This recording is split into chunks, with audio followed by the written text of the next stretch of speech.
வணக்கம். நான் தான் மூர்த்தி.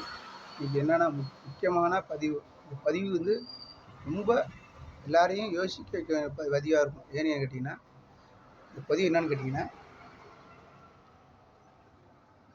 தாய் தகப்பன், தாய் தகப்பன், தாய் தந்தை இது 2ம் தான் ஃபஸ்ட்டு. சரிங்களா? அதாவது நீ இந்த பூமியில் வர்றதுக்கு காரணமே உன் தாயும் உன் தகப்பனும் தாயும் சேர்ந்து தான் நீ வெளில வர்ற. உன் தகப்பன் வந்து உயிர் கொடுக்குறாரு. உன் தாய் வந்து உடலை கொடுக்குது. இது 2ம் சேர்ந்து தான் நீ உனக்குள்ளே இருக்கிற. தாய்க்கு வயிற்றுக்குள்ளே இருக்கிற. 10 மாதம் சுமந்து இருக்கிற. அப்படி இருக்கும்போது 10 மாதம் அந்த வயிற்றில் இருக்கும்போது நீ 10 மாதம் தாய் வயிற்றில் இருந்துட்டு 10 மாதம் உன்னை 10 மாதம் சுமந்து அது எப்படியெல்லாம் உன்னை காப்பாற்றி அது எப்படிலாம் தாங்கி 10 மாதம் உன்னை உள்ள அது வயிற்றில் வச்சிருந்து உன்னை 10 மாதம் சுமந்து எப்படிலாம் வச்சுருந்து உன்னை வெளியில் 10 மாதம் கழிச்சா அது நீ பிறக்கும்போது அது அது உயிருக்கு கேரண்டி இல்லாமல் நீ வெளியில் வர்ற. சரியா? அது தாயோட உயிரோட கேரண்டி இல்லாமல் நீ வெளியில் வர்ற. அப்படி இருக்கும்போது உன் தாயை எப்படி வச்சுக்கணும்? உன் தகப்பனை எப்படி வச்சுக்கணும்? எப்படி வச்சுக்கணும்? அப்போ யார் ஃபஸ்ட்டு உனக்கு வெளியில் வர வச்சது யாருன்னா உன் தாயும் தகப்பன் தான். உன் தகப்பனும் தாயும் தான். 2 பேரும் தான். சரியா? அப்படி மூலம் அவங்க 2 பேரையும் கண் கலங்காமல் யார் வச்சுருக்காங்களோ அவங்க தான் உண்மையாக கடவுள் காட்சி கொடுப்பார். வேறு யாரும் காட்சி கொடுக்க மாட்டாங்க. இறைவன் எப்போதும் காட்சி கொடுக்க மாட்டார். ஏன்னு சொல்கிறேன்னு தெரியுங்களா? நான் எத்தனையோ இடத்துல பார்த்துருக்கேன். தாய் தகப்பனை அடிக்கிறீங்க. தாய் தகப்பனை யார் அடிக்கிறாங்களோ அவங்களுக்கு இந்த பூமியில் வாழ்றது வேஸ்ட். எதுக்கு சொல்கிறேங்க தெரியுங்களா? உன் தகப்பன் தான் உனக்கு உயிர் கொடுத்தாரு. விந்து கொடுத்தாரு. அந்த விந்து தான் உயிர் உனக்கு கொடுத்தாரு. சரியா? தகப்பன் விந்து கொடுக்குறாரு. தாய் அந்த உடலுக்கு கொடுக்குது. அது 2ம் சேர்ந்து கலந்து உன்னை தாய் 10 மாதம் வயிற்றுக்குள்ளே வச்சுருந்து உன்னை வெளியில் வருது. நீ வெளியில் வரும்போது அந்த தாயோட வெளிலேருந்து நீ வரும்போது சில நேரத்தில் தாய் உயிர் இழந்துருது. சில நேரத்தில் உயிர் இருக்குது. அப்படிலாம் உன்னை போராடி நீ வெளியில் வர்ற. அப்படியே நீ வெளியில் வந்த நீ ஃபஸ்ட்டு யாரை ஃபஸ்ட்டு மதிக்கணும்னா உன் தாய் தகப்பனை தான் ஃபஸ்ட்டு நான் உன்னை கடவுளாக நினைக்கணும். அப்புறம் தான் கடவுள். ஏன்னு இப்படி சொல்கிறேன்னு தெரியுங்களா? அதாவது 10 மாதம் சுமந்து பெற்ற பிறகு தான் நீ வெளியில் வந்த பிறகு தான் இன்னொரு ஆன்மா உனக்குள்ளே பூருது. அப்போ 10 மாதம் பிறந்த பிறகு தான் இன்னொரு ஆன்மா உனக்குள்ளே பூருது. அதை கட் பண்ண பிறகு தாயோட தொப்புளுக்குள்ளே வந்து உன்னை கட் பண்ண பிறகு தான் இன்னொரு ஆன்மா உனக்குள்ளே பூருது. சரியா? அப்படியாப்பட்ட ஆன்மா உனக்குள்ளே பூருது. சரியா? அப்போ வந்து உன்னை வெளியில் கொண்டு வந்ததே உன் தாய் தகப்பன் தான். அப்போ தாய் தகப்பனை ஃபஸ்ட்டு நீ வணங்கினா தான் உன்னை இறைவன் கண்டிப்பாக ஏற்றுவான். அப்படி உன் தாய் தகப்பனை வணங்காமல் கண்டிப்பாக உன்னை ஒருபொழுதும் இறைவன் ஏற்றுக்க மாட்டான். இதுதான் உண்மையான செய்தி. ஏன் இப்படி சொல்கிறேன்னு தெரியுங்களா? தாய் தகப்பனை யார் மதிக்கிறாங்களோ அவங்க தான் கண்டிப்பாக நல்லா இருக்க முடியும். தாய் தகப்பன் கண்டிப்பாக யார் மதிக்கிறாங்களோ அவங்க தான் கண்டிப்பாக உயர்ந்த இடத்துக்கு போக முடியும். நீ எந்த கோயில் சாமி கும்பிட்டாலும் சரி தான். எங்கே போய் கும்பிட்டாலும் சரி, எந்த ஊரில் போய் சாமி கும்பிட்டாலும் சரி தான். அது ஒரு பொழுதும் செல்லாது. ஏன் இப்படி சொல்ல நினைக்கிறீங்களா? அதுதான் உண்மையானது. அப்படி நீ தாய் தகப்பனை மதிக்கலைன்னா கண்டிப்பாக ஒரு பொழுதும் அந்த இறைவன் உங்களை கண்டிப்பாக உன்னை சேர்க்க மாட்டான். இதுதான் உண்மையானது. எல்லாமே போய் என்ன ஒரு சொல்ல நினைக்காதீங்க. முதல்ல தாய் தகப்பனை மதிக்கணும். அதுக்கு அடுத்தது உனக்குள்ளே இந்த தொப்புளை கட் பண்ண பிறகு தான் இன்னொரு ஆன்மா உனக்குள்ளே பூருது. அதுக்கு பிறகு அது வரைக்கும் உன் தாயோட தகப்பனோட உயிர், தாயோட உடல் இது 2ம் சேர்ந்து தான் உன்னோட இருக்குது. சரியா? அப்படி இருக்கும்போது என்ன செய்யணும்னா நீ தாய் தகப்பனை ஃபஸ்ட்டு மதிக்கணும். சரிங்களா? இதுதான் உண்மையானது. சரிங்களா? இன்னொன்று என்னன்னு கேட்டிங்கன்னா, நீ தாய் தகப்பனை மதிச்சுன்னா கண்டிப்பாக இறைவன் உன்னை ஏற்றுவான். இல்லைன்னா ஒருபொழுதும் உன்னை ஏற்றுக்க மாட்டான். ஏன்னு கேட்டிங்கன்னா நிறைய இடத்துல பார்த்துருக்கேன். தாய் தகப்பனை யாரும் ஏற்றுக்கிறதே கிடையாது. அப்படி சில தாய் தகப்பன் சில பேர் இருக்காங்க. இப்போ பிள்ளை பேச்சை கேட்காம இருக்காங்க. அவங்க கேட்கலன்னு டப்புன்னு அவங்க கேட்கலனாலும் அவங்கள மனசில் வேணும்னு நினச்சிக்கணும். அவங்கள ஏற்றுக்கலான்னு பரவாயில்ல, அவங்க மனசில் வச்சுக்கணும். உங்கள் மனசுக்குள்ளே அவங்க வச்சுக்கணும். அதுதான் உண்மையானது. அவங்க ஏற்றுக்கலான்னு பரவாயில்ல, நீ உன் மனசுக்குள்ளே வச்சுக்கணும். அதுதான் உண்மையானது. அப்போ தான் உன்னை கடவுளை ஏற்றுக்குவார், இறைவன் ஏற்றுக்குவார். இல்லைன்னா ஒரு பொழுதும் உன்னை ஏற்றுக்க மாட்டார். ஏன்னு சொல்கிறேன்னு தெரியுங்களா? நிறைய இடத்துல பார்த்துருக்கேன். நிறைய பேர் எல்லாம் தாய் தகப்பனை அடிக்கிறாங்க, தூக்கி விட்டுறாங்க. இப்படிலாம் ரொம்ப அநியாயம் பண்ணுறாங்க. அதெல்லாம் செய்யக்கூடாது. பெரிய பாவம் அது. நீ வெளில வந்த பிறகு உன்னை படிக்க வைக்கிறாங்க. உன்னை 10 உன்னை படிக்க வச்சு உனக்கு ஒரு கல்யாணத்தை பண்ணி உனக்கு வேலை வாங்கி கொடுக்க வரைக்கும் அவங்க உன்னை காப்பாற்றுறாங்க. காப்பாற்றின பிறகு உனக்கு கல்யாணம் ஆன பிறகு உன் பொண்டாட்டி தான் முக்கியம்னு போயிடுற. அப்போ தாய் தகப்பனை மறந்துடுற. பெரிய பாவம் இல்லையா இது? உன் பொண்டாட்டி தான் முக்கியம்னு நினச்சிட்டு தாய் தகப்பனை மறந்துடுற.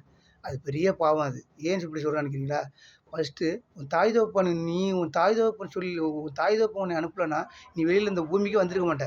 அப்போ யார் ஃபஸ்ட்டு உன்னை வெளில அனுப்புனது யார்? உன் தாய் தகப்பன் தான். அப்போ யாரை ஃபஸ்ட்டு மதிக்கணும்? தாய் தகப்பன் தான் ஃபஸ்ட்டு நினைக்கணும். அப்போ தாய் தகப்பன் மதிக்காமல் உனக்கு பிறந்த புள்ளைய தூக்கி வச்சுட்டு ஆடுற. சரியா? அது தப்பு, பெரிய தப்பு. ஃபஸ்ட்டு உன் தாய் தகப்பனை ஃபஸ்ட்டு மதிச்சுக்கிட்டு அதுக்கு பிறகு உன் புள்ளைய மதி. அப்போ உன்னையும் அப்படி தானே அவங்க மதிச்சிருப்பாங்க அப்படின்னு யோசிக்கணும். அதாவது கடவுளை கும்பிட்றது பெருசு இல்லைப்பா. இறைவனை கும்பிட்றது பெருசு இல்லை. இறைவன் அவன் படைச்சிருக்கான். சும்மாலாம் கிடையாது. ஒருத்தனை படைச்சு வெளில அனுப்புகிறான். உனக்குள்ளே இருக்குது. ஆனால் தாய் தகப்பன் படைக்கிறாங்க. ஆனால் உனக்குள்ளே இருக்கிற ஆன்மா வந்து கட் பண்ண பிறகு ஆன்மா வேறு மாறிடுது. இன்னொரு ஆன்மா தான் போகிறது. ஆனால் அது தாய் தகப்பன் பேச்சை கேட்காது. ஏன்னு கேட்டிங்கன்னா அது வேறு ஆன்மா. அதனால் தாய் தகப்பன் பேச்சை கேட்குறதுக்கு வாய்ப்பு இல்லை. ஏன் அது கேட்குறதுக்கு வாய்ப்பு இல்லை? சிலது ஆன்மா கேட்கும், சிலது கேட்காது. ஏன் நம்ம நடந்துக்கிறது பொறுத்திருக்கோம். சிலது கேட்கும், சிலது கேட்காது. தாய் தகப்பனை கேட்காது. அதனால தாய் தகப்பனை நீங்கள் விடக்கூடாது. ஏன்னா உன்னை இந்த பூமிக்கு வர வச்சதே தாய் தகப்பன் தான் உன்னைய. அப்புறம் தான் இறைவன், கடவுள்லாம் அப்புறம் தான். அதனால் தாய் தகப்பனை யாரும் கைவிடாதீங்க. ஏன்னா வணங்கி கேட்குறேன். எத்தனையோ இடத்துல பார்க்குறேன். தாய் தகப்பனை அனாதையாக விட்றீங்க. எத்தனையோ ஆசிரமத்துலலாம் போய் பார்த்துருக்கேன். அன்றைக்கி செல்லில் பார்க்குறேன். யூடியூப்பில் ஒரு அம்மா அப்படியே அழுகுறாங்க. எனக்கு யாருமே இல்லை. இவர் தான் எனக்கு அப்பா, அம்மா. இவர் தான் எனக்கு புள்ள அப்படின்னு யாரை காமிக்கிறாரு? அவருக்கு அந்த ஆசிரமத்தில் உள்ள குருவை காமிக்குது அந்த அம்மா. ஏன் சொல்லணும்? அவங்க பெற்றவங்க எவ்வளோ கஷ்டம் அவங்க வயிறு உன்னை பெற்று வளர்த்துருப்பாங்க. இப்படிலாம் அனாதையாக விட்றீங்களே. அப்படி என்னையா காசு என்னையா வரும்? காசு வரும் போயிடுயா. உன் தாய் தகப்பனை வச்சுட்டு மதிங்கய்யா. அப்போ தான் நீ நல்லா இருக்க முடியும். நீ கோடி வச்சுருந்தாலும் உன் தாய் தகப்பனை கூட வச்சுக்க. அப்போ தான் நீ நல்லா இருக்க முடியும். இல்லைன்னா ஒன்றுமே பண்ண முடியாது. ஏன்னா எதுக்கு சொல்கிறேங்கிறீங்க? ஏன் எங்கள் அப்பா என் கூட இல்லை. எங்கள் அம்மா இறந்துட்டு எங்கள் அப்பா என் கூட இல்லை. ஆனால் எங்கள் அப்பா என் கூட இல்லைனாலும் எங்கள் அப்பா என் மனசுலேயே தான் வச்சுருக்கேன். எங்கள் அப்பா ஊரில் இருக்கிறாரு. நான் வெளியூரில் இருக்கிறேன். எங்கள் அப்பா என் மனசுக்குள்ளேயே வச்சுருக்கேன். ஏன்னு தெரியா? எங்கள் அப்பா என் மனசுக்குள்ளேயே இருக்கிறாரு. அதனால தான் சொல்கிறேன். ஆனால் ஒவ்வொருத்தரும் தாய் தகப்பன் நினச்சி பாருங்கள். ஆனால் அவங்க எவ்வளோ கஷ்டப்பட்டு வளர்ப்பாங்கன்னு அவங்களுக்கு தாங்க தெரியும். உன்னை வளர்த்துருப்பாங்கன்னு. நீ பெற்றதாயே உனக்கு தெரியும். அடுத்தது உன் பிள்ளைய வளர்க்குறப்ப தான் தெரியும் உங்கள் அப்பாவோட அருமை. ஏன் இப்படி சொல்கிறேன் நினைக்கிறியா? உன்னை எப்படி வளர்த்துருப்பாங்க அவங்களுக்கு தான் தெரியும். அதனால தான் சொல்கிறேன். ஒவ்வொருத்தரும் சொல்கிறேன். அப்பா அம்மா என்றைக்கும் கை விடாதீங்க. வணங்கி கேட்குறீங்க. அப்பா அம்மா என்றைக்கும் கை விடாதீங்க. என்னை எத்தனையோ இடத்துல பார்க்குறேன். பாவம் அதெல்லாம் பெரிய பாவம். அதெல்லாம் பெற்ற தாய் தகப்பனுக்கு அப்புறம் தான் கடவுளை இறைவெல்லாம் அப்புறம் தான். உன்னை வெளியில் வந்த பிறகு தான் ஆன்மாவே உனக்குள்ளே கூறுது. சரியா? அது வரைக்கும் உன் தாய் தகப்பன் தான் உன்னை பார்த்து. தாய் தான் உனக்குள்ளே வச்சு பார்த்துது. அப்போ யார் உன்னை பார்த்துக்கிறா? தாய் தான் பார்த்து. அப்போ தாயை என்றைக்கும் கை விடாதீங்க. ஆனால் உண்மையாக என் தாய் என்னை விட்டு போயிட்டு என் தாய் இல்லை. என் கூட இல்லை. ஆனால் என் தாய் இருந்தால் நான் கண்டிப்பாக என் கூடயே வச்சுருக்கணும். அது கிடைக்கிற பாக்கியம் எனக்கு கிடைக்காத போயிட்டு. ஆனால் என் தாய் ரொம்ப கஷ்டப்பட்டு என்ன வளர்த்துச்சு. ஆனால் இன்றைக்கி நான் கொஞ்சம் நல்லா இருக்கிறப்போ என் தாய் என் கூட இல்லை. அது எனக்கு எவ்வளோ மனசு கஷ்டமாக இருக்குதுன்னு எனக்கு தான் தெரியும். அது ஒவ்வொருத்தரும் இருந்தும் தாயை கலங்க விடாதீங்க. தாயை ஃபஸ்ட்டு பாருங்கள். உங்கள் ஒய்ஃபை பார்க்க வேணாங்களே. ஃபஸ்ட்டு தாயை பாருங்கள். தாய் தான் ஃபஸ்ட்டு. தாய் தகப்பன் அப்புறம் தான் என் மனைவிலாம். ஏன்னா உன்னை இந்த பூமியில் கொண்டு வந்தது அவங்க தான். அப்புறம் தான் இறைவன், கடவுள்லாம் அப்புறம் தான். அது நீ வெளில வந்த பிறகு தான் உனக்குள்ளே ஆன்மா பூந்தவொடனே தான் இன்னொரு ஆன்மா பூந்த பிறகு தான் உனக்கு கடவுளே உனக்குள்ளே வருது. அதுக்கு முன்னாடியே உனக்கு தாய் தகப்பன் தான் கடவுள். அதனால் கண்டிப்பாக எல்லோருக்கும் வணங்கி கேட்குறேன். தாய் தகப்பனை என்றைக்கும் கை விட்றாதீங்க. நன்றி, வணக்கம். திரும்ப கேட்குறேன். தாய் தகப்பனை கை விடாதீங்க. அவங்கள ஓரமாக தூக்கி போட்டுறாதீங்க. அவங்க ரத்தம் இருக்கிறதுக்கே வச்சுட்டு ரத்தம் பிறகு அவங்கள தூக்கி போட்டுறாதீங்க. அவங்கள என்றைக்கு தூக்கி போட்டிங்கன்னா அன்றைக்கே நீங்கள் இறந்துட்டீங்கன்னு அர்த்தம். என்றைக்கு தாய் தகப்பனை தூக்கி போட்டிங்கன்னா அன்றைக்கே நீங்கள் போனோம். அன்றைக்கே நீ பாடி. அன்றைக்கே நீங்கள் இறந்துட்ட. இதுதான் உண்மையானது. வேறு எதுவுமே கிடையாது. இதுதான் உண்மையான பொய். இதுதான் உண்மை. வேறு எல்லாமே பொய் தான். இதுதான் உண்மை. என்றைக்கு உங்கள் தாய் தகப்பனை ரத்தம் முடிச்சுட்டு தூக்கி விட்டுறீங்களா அன்றைக்கே நீ என்னைக்கு தூக்கி விட்டுற அன்றைக்கி நீ இறந்துட்ட. அன்றைக்கே உங்கள் அப்பாவுக்கு நீ இறந்துட்டுன்னு அர்த்தம். இதுதான் உண்மையான இது. ஏன்னா உங்கள் அப்பா உனக்கு சாப்பாடு கொடுக்கலாம். நெஞ்சில் வச்சுக்க அப்பாவை. இங்கே வைக்கணும். இந்த இடத்துல வைக்கணும். ஏன்னா அவர் உயிர் கொடுத்த பிறகு தான் நீ வெளில வந்த. உங்கள் அம்மா உடல் கொடுத்து உன்னை வளர்த்ததுனால தான் நீ வெளில வந்த. அதனால் தாய் தகப்பன் தான் ஃபஸ்ட்டு. அப்புறம் தான் உன் பொண்டாட்டி பிள்ளையெல்லாம். ஏன்னு கேட்குறியா? உன்னைய வெளில கொண்டு வந்த பிறகு தான் உன் பொண்டாட்டி பிள்ளைய நீ பார்த்த. இல்லைன்னா பார்க்க முடியுமா? அதனால் வணங்கி கேட்குறேன். ஃபஸ்ட்டு தாய் தகப்பனை யாரும் கை விடாதீங்க. காசுலாம் பெருசு கிடையாதுயா. உன்னை வெளில கொண்டு வந்து உன் தாய் தகப்பன் தான்யா. அவங்கள ஃபஸ்ட்டு வணங்குங்க. அவங்கள வணங்குனீங்கன்னா நீ எங்கேயே போயிடலாம். நீ வணங்கி பாரு. உன் தாய் தகப்பனை வணங்கி பாரு. நீ போய் தெய்வமே உன் கூட வந்துடுயா. அதான் உண்மையானது. நன்றி, வணக்கம். இந்த வீடியோவில் நான் சொல்லணும்னு நான் கடமைப்பட்டிருக்கேன். இதனால் இந்த வீடியோ நான் சொல்லியிருக்கேன்.